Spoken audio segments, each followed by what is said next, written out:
l'islam n'est pas une religion d'église, il n'est pas non plus une religion d'un peuple.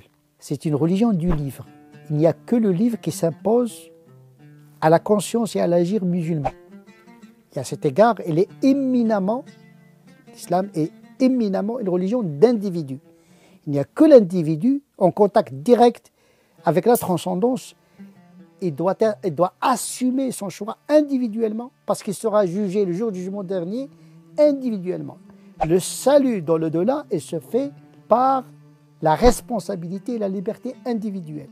Il ne se fait pas à travers ni une église, ni un peuple, ni une terre.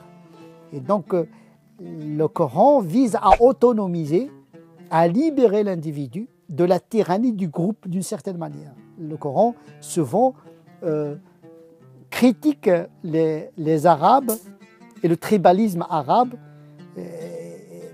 justement, qui affranchit l'individu de sa responsabilité individuelle.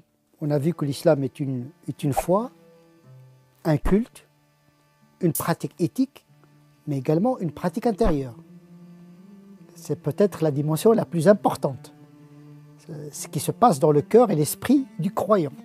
L'islam parle, notamment le Coran, parle des pratiques du corps, mais surtout des pratiques du cœur. Parce que la racine du bien, c'est dans le cœur, la racine du mal également est dans le cœur.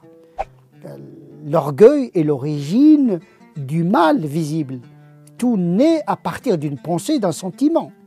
Et donc, il faut combattre le mal dans sa racine, ce qu'on appelle le djihad intérieur, le djihad majeur. Combattre l'ennemi intérieur, redoutable. L'orgueil, l'avarice, le narcissisme, etc., qui sont les sources du mal dans le monde. L'ostentation également, le fait de la visibilité qui est une traduction d'une forme d'orgueil. Je suis mieux que les autres, donc je dois avoir un comportement plus visible pour me montrer mieux que les autres. L'arrogance également, le mépris de l'autre. Tuer l'autre parce qu'il est différent. C'est une maladie intérieure qui se répercute sur le comportement. Elle perturbe même l'interprétation du texte. Quelqu'un qui a le vice intérieur ne peut interpréter le Coran que dans le sens du mal. C'est pour cette raison que le Coran, lorsqu'il définit la tâche du prophète, il la définit ainsi. Il doit transmettre la révélation, il doit purifier les cœurs avant d'enseigner le livre. Donc il faut nettoyer le réceptacle de la connaissance qui est le cœur avant d'enseigner le livre. Parce que le livre, c'est une arme. Il faut voir dans quelle main on met cette arme. Et donc il faut préparer le croyant à comprendre le texte. Donc il faut une prédisposition intérieure, la sincérité, l'objectivité, pour pouvoir comprendre.